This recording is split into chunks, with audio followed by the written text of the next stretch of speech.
नमस्कार, मैं हृदय कुमार पृथ्वीराज पूर्वी चंपासर आप सबों का स्वागत करता हूं।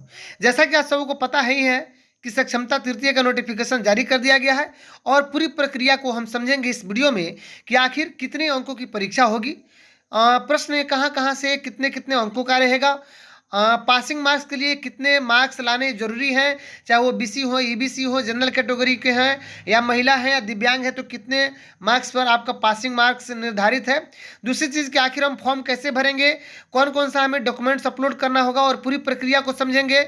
और इस वीडियो में ये भी जानने की कोशिश करेंगे कि कौन कौन सा कोड उसमें डालना होगा और परीक्षा शुल्क कितना है, उत्तीर्णांक कितना पे आपका रहेगा कि यानी कितना मिनिमम मार्क्स लाइएगा कि आप उत्तीर्ण हो जाइएगा, यानी इस परीक्षा में सफल हो जाइएगा। और सारी प्रक्रिया को देखेंगे कि क्या क्या डॉक्यूमेंट्स हमारा लगेगा। तो चलिए, अगर आप मेरे चैनल पर नए हैं तो प्लीज मेरे चैनल को सब्सक्राइब जरूर कीजिएगा, बेल आइकन जरूर दबाइएगा। अगर ये वीडियो आपको अंत तक अच्छा लगे तो सबसे अधिक इसे शेयर कीजिएगा। आइए शुरुआत करते हैं। सबसे पहले कि आप सबों को पता होगा ही कि इसका नोटिफिकेशन निकल चुका है, लेकिन हम इसमें विस्तृत रूप से जानेंगे। जैसा कि आप सभी जानते हैं कि 2023 के नियम 4 के परिप्रेक्ष्य में स्थानीय निकाय शिक्षकों के सक्षमता परीक्षा तृतीय के आयोजन एवं ऑनलाइन आवेदन पत्र भरे जाने के संबंध में एक सूचना जारी की गई है। आप विज्ञप्ति संख्या देख सकते हैं 60/2025, और ये 2025 का सक्षमता का पहला परीक्षा होने जा रहा है। इसके पहले 2024 में परीक्षा हुई थी, जो अब 2025 में हो रहा है पहला परीक्षा, यानी सक्षमता तृतीय 2025 का पहला परीक्षा मैंने कहा था। चलिए आइए देखते हैं। इसमें कहा गया है कि 23/1/24 के आलोक में, यहाँ पे देख सकते हैं 15/1/24 का विभागीय पत्रांक और 23/1/24 के आलोक में स्थानीय निकाय शिक्षकों की सक्षमता परीक्षा तृतीय आयोजन हेतु 22 तारीख से फॉर्म भराएगा और यह 12/3 तक ऑनलाइन माध्यम से फॉर्म भराएगा। यानी 22 फरवरी, जो आप समझ रहे हैं कि आज ही 22 फरवरी है, यानी आज से फॉर्म भरना शुरू हो गया है। लेकिन आप लोगों को हड़बड़ाने की जरूरत नहीं है, कोई जल्दबाजी नहीं है। आराम से आप फॉर्म भरिएगा ताकि आप कोई गलती ना हो, और गलती ना करें ताकि आपका डाउटफुल में कहीं नहीं जाए। नहीं तो अगर ऐसा गलती कीजिएगा तो आप डाउटफुल में चल जाइए, इसलिए एक एक बिंदुओं पर विशेष रूप से ध्यान दीजिएगा। सबसे पहले सक्षमता परीक्षा के प्रश्न बहुविकल्पीय होंगे। प्रत्येक प्रश्न 1 अंक का होगा और निगेटिव मार्किंग नहीं होगी। फॉर्म कब से कब भराएगा? 22 फरवरी से 12 मार्च तक ऑनलाइन फॉर्म भराएगा। अब आइए आगे देखते हैं परीक्षा के विषय क्या होंगे। तो परीक्षा के जो विषय होंगे 1 से 5 में वह भाषा होगा, जिसमें अंग्रेजी और हिंदी है। सामान्य ज्ञान होगा और सामान्य विषय होगा। सामान्य ज्ञान के अंतर्गत बहुत कुछ आते हैं, चाहे वो साइंस से रिलेटेड हो, करंट अफेयर से रिलेटेड हो, ये सब सारे प्रश्न आते हैं। और उर्दू वाला में तो सामान्य ज्ञान एवं सामान्य विषय रहेगा। दूसरी चीज़ कि बांग्ला वालों के लिए भाषा अंग्रेजी प्लस बांग्ला रहेगा, और उर्दू वालों के लिए भाषा अंग्रेजी प्लस उर्दू रहेगा, जबकि हिंदी वालों के लिए भाषा अंग्रेजी और हिंदी रहेगा। अब आइए बात कर लेते हैं कि जो मध्य विद्यालय के शिक्षक हैं 6 से 8, इनका रहेगा हिंदी, अंग्रेजी, संस्कृत, उर्दू, गणित एवं विज्ञान, सामाजिक, जो जिस कोटि से है उसी कोटि से उनकी परीक्षा होगी, उसी कोटि से संबंधित प्रश्न रहेंगे। समान विषय अंतर्गत गणित, विज्ञान एवं पर्यावरण विज्ञान से संबंधित प्रश्न रहेगा। समान विषय का मतलब हुआ कि गणित, विज्ञान, पर्यावरण विज्ञान से संबंधित। समान विषय कहाँ पे है? तो 1 से 5 के कोटि के जो शिक्षक हैं, चाहे वो समान शिक्षक हो, उर्दू और बांग्ला हो। आइए अब आगे देख लेते हैं। 6 to 8 वाला की तो बात कर ही दिया मैं। सारे शिक्षा वालों का भी कोड दिया गया है 304, यानी ये जो कोड है आप अच्छे ढंग से सेलेक्ट भी करेंगे। जो 301, 302, 303 है, ये जो कोड 6 to 8 के लिए और फिजिकल टीचर के लिए जो कोड दिया जा रहा है, ताकि भविष्य में आपसे कोई गड़बड़ी नहीं हो। अब आइए हाई स्कूल के लिए भी कोड दिया गया है, अलग अलग सब्जेक्ट के लिए देख सकते हैं आप लोग। इसको बढ़िया से स्क्रीनशॉट मार लीजिएगा, और अलग अलग आपका कोड विषयवार दिया गया है। आगे बढ़ते हैं। उच्च माध्यमिक के लिए भी कोड दिया गया है, जो आप देख सकते हैं 201 से लेकर के 212 और यहाँ पे 231 तक का ये सब कोड दिया गया है। ये सब कोड जो जिस सब्जेक्ट का है, दर्शन शास्त्र, मनोविज्ञान, भूगोल, वनस्पति, जंतु विज्ञान, रसायन शास्त्र, भौतिकी इत्यादि, जो जिस क्षेत्र से हो। अब आइए बात करते हैं कि आखिर सक्षमता परीक्षा का पाठ्यक्रम क्या रहेगा। तो जो टीआरई 1, टीआरई 2, टीआरई 3 का जो निर्धारित पाठ्यक्रम है, वही सक्षमता परीक्षा का बिहार लोक सेवा आयोग के द्वारा लिए गए जो टीआरई 1, टीआरई 2 का पाठ्यक्रम था, वही रहेगा इसका भी। अब आइए 150 प्रश्न होंगे। कितने प्रश्न होंगे? 150 प्रश्न होंगे। कक्षा 1 से 5 के लिए, चाहे 6 से 8 के लिए, प्रारंभिक या कोई भी 6 से 8 हो, 9, 10 हो, 11, 12 हो, सबके लिए 150 ही प्रश्न है। अब प्रश्न का बंटवारा कैसे होगा, तो आइए देख लेते हैं। भाग 1 प्रश्नों का वितरण जो कह रहा है 30 प्रश्न रहेगा भाषा में, और भाग 2 में सामान्य अध्ययन 40 प्रश्न, 40, 30, 70 हो गया। और भाग 3 में रहेगा 80 प्रश्न, यानी जो 1 से 5 के हैं 30 प्रश्न भाषा का रहेगा। और उसके बाद आप देख सकते हैं 40 प्रश्न सामान्य अध्ययन का रहेगा और सामान्य विषय का 80 प्रश्न रहेगा। सामान्य विषय मैंने अभी बताया था कि आपका सोशल साइंस हो गया, विज्ञान हो गया, और आपने देखा था यहाँ पे सामान्य विषय में था कि गणित, विज्ञान और पर्यावरण विज्ञान वो सामान्य विषय के अंतर्गत आते हैं। जबकि मैं आपको बता दूं कि यहाँ पे जो बताया जा रहा है सामान्य अध्ययन, तो इसमें आपका जनरल नॉलेज से संबंधित रहेगा, करंट अफेयर्स या पॉलिटिकल साइंस से, संविधान से, क्या कहते हैं आपको आंदोलन से प्रश्न रहेंगे। तो ये हो गया 1 to 5 का। 6 to 8 के लिए मैं बता दूं फिजिकल टीचर का रहेगा भाषा, सामान्य अध्ययन और शारीरिक शिक्षा से 80 नंबर का प्रश्न रहेगा।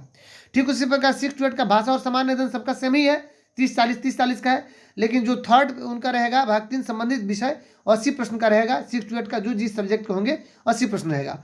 उसी प्रकार 9, 10 और 10+2 का जो जिस सब्जेक्ट के रहेंगे 80-80 नंबर का उनका भी रहेगा। और सभी में भाषा और सामान्य अध्ययन क्रमशः भाषा 30 अंक का और सामान्य अध्ययन 40 अंक का रहेगा। 40 प्रश्न रहेंगे और प्रत्येक प्रश्न 1 अंक का होगा, यानी 150 प्रश्नों का परीक्षा होगी और 150 अंक भी रहेंगे।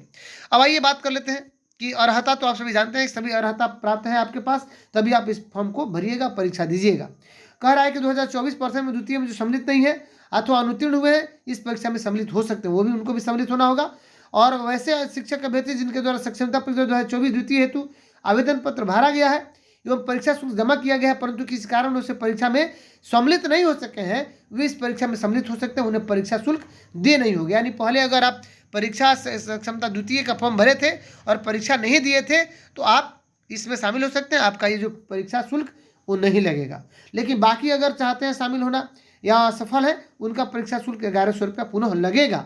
तो परीक्षा शुल्क सभी कोटि के अभ्यर्थियों के लिए 1100 है, इसमें कोई ये नहीं है, रिजर्वेशन नहीं है। आगे बढ़ते हैं परीक्षा प्रक्रिया अवधि, ये CBT मोड में, यानी जो कंप्यूटर बेस्ड टेस्ट होगा, ऑनलाइन परीक्षा होगी, आपको कंप्यूटर के माध्यम से होगी। मैनुअल आपके जो पेन एंड पेपर पे होता था वो नहीं होगा।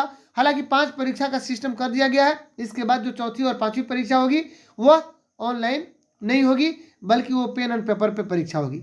समय आपको 2.5 घंटा यानी 2 घंटा 30 मिनट समय मिलेगा और 2 घंटा 30 मिनट में आपको 150 प्रश्न हल करने पड़ेंगे 150 अंकों का। अब आइए कि उत्तीर्णांक आपका कितना रहेगा। तो जनरल कोटि कम से कम 40% यानी 60 नंबर लाना होगा। पिछड़ा वर्ग 36.5% यानी आपको कम से कम 45 और 105 यानी 55 नंबर लाना होगा जो पिछड़ा वर्ग के हैं। और अति पिछड़ा वर्ग वाले जो है 45 और 60 यानी कम से कम 51 नंबर लाना होगा। अनुसूचित जाति जनजाति के लिए 48 45 और 30 48 नंबर लाना होगा। जबकि दिव्यांग के लिए भी 48 नंबर लाना होगा और महिलाओं के लिए भी कम से कम 48 नंबर लाना होगा, तो आप पास कर जाइएगा। अब आइए प्रमाण पत्र बात करते हैं। जब परीक्षा आप उत्तीर्ण हो जाइएगा तो आपको तृतीय परीक्षा का आपको प्रमाण पत्र निर्गत कर दिया जाएगा और शिक्षक अभ्यर्थी द्वारा भरे गए आवेदन सबमिट करने के उपरांत संबंधित जिला कार्यक्रम पदाधिकारी के लॉगिन में जाएगा। अब आइए जब ये फॉर्म भरेंगे तो कहाँ जाएगा, आप सबको पता है DPO के लॉगिन में जाएगा और सब सबमिट होने के बाद फिर DPO का हस्ताक्षर आपको सब कुछ मिलेगा और आपको एडमिट कार्ड भी लेना होगा और फिर उसके बाद आपको एग्जाम में जाना होगा। ध्यान रहे कि आप परीक्षा फॉर्म भरते समय खासकर अपना नाम और पिता का नाम, पति का नाम, जन्म तिथि एवं योगदान की तिथि सही आप सबमिट कीजिएगा। परीक्षा देने के पश्चात अगर प्रवेश पत्र मूल प्रवेश पत्र गुम हो जाएगा तो दोबारा प्रवेश पत्र आपको निर्गत नहीं किया जाएगा।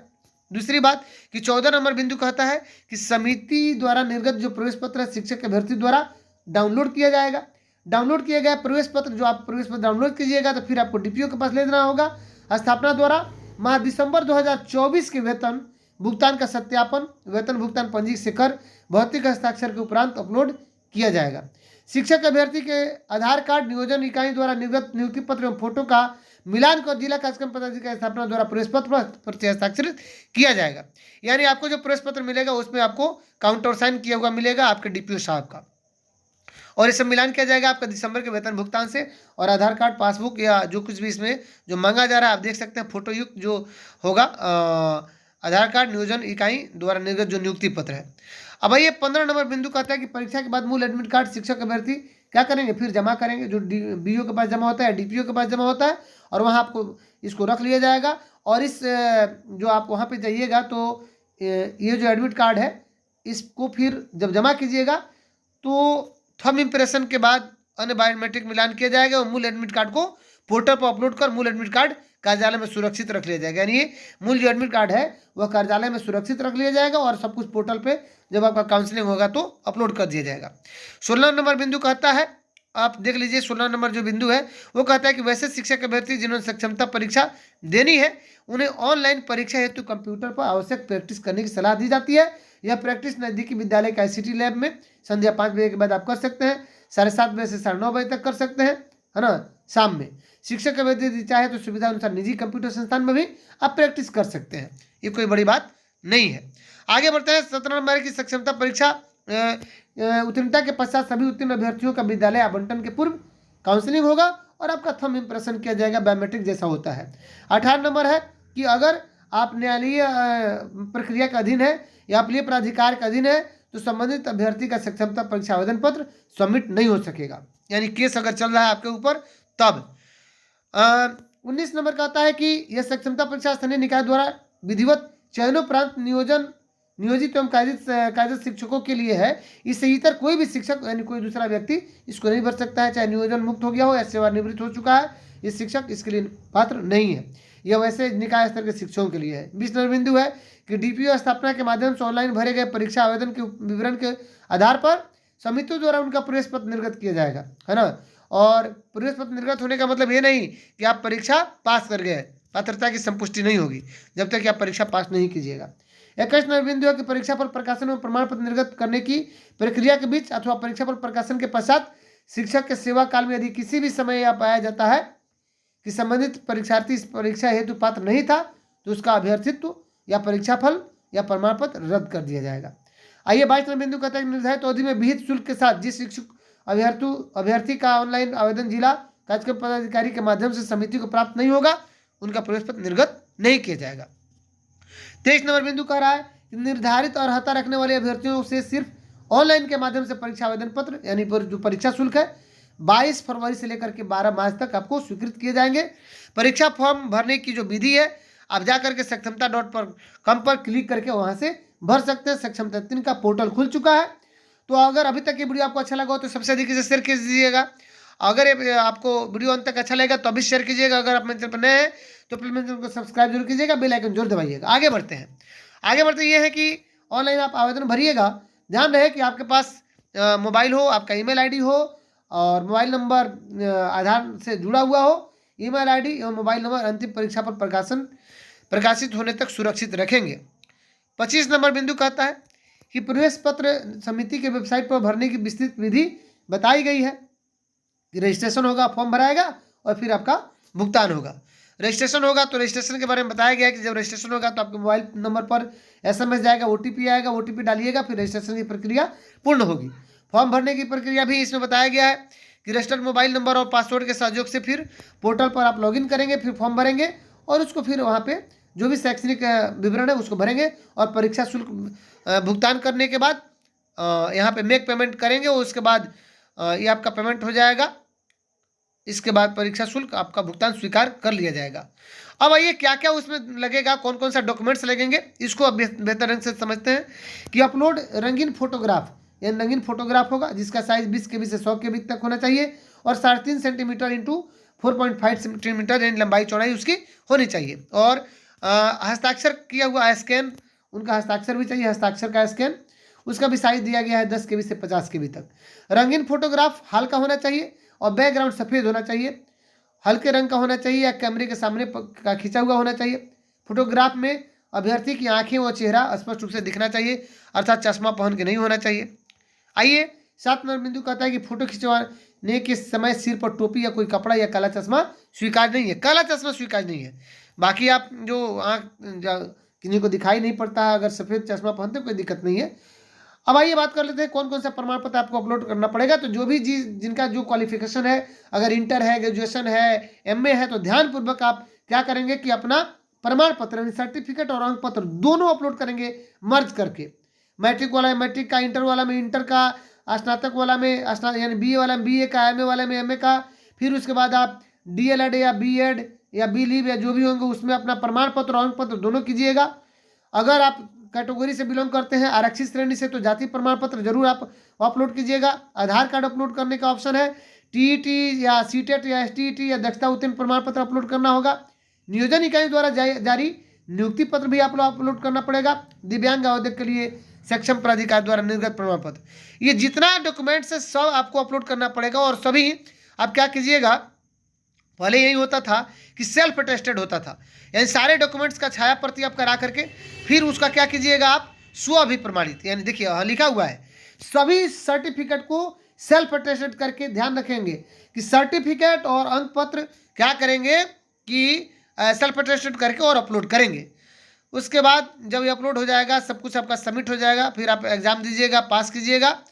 यहाँ पे बाकी सब बता रहा है कि ऑनलाइन के माध्यम से क्या क्या करेंगे। घोषणा पत्र आवेदन पत्र हस्ताक्षर के लिए अंग्रेजी के बड़े अक्षरों का प्रयोग वर्जित है ना, ये भी कहा गया है। तो एक एक बिंदु को बेहतर ढंग से समझते हुए आप ये फॉर्म भरेंगे और फॉर्म भरने के पश्चात आप एग्ज़ाम देंगे और मैं आप सबों के सफल होने का ये कामना करता हूँ कि आप सभी सफल हो और हमारे विशिष्ट शिक्षक बने। तो चलिए, अगर आप मेरे चैनल पर नए हैं तो मेरे चैनल को सब्सक्राइब जरूर कीजिएगा, बेल आइकन जरूर दबाइएगा। ये वीडियो आपको अंत तक अच्छा लगा तो सबसे अधिक इसे शेयर कीजिएगा। मिलते हैं नेक्स्ट वीडियो में, तब तक के लिए थैंक यू।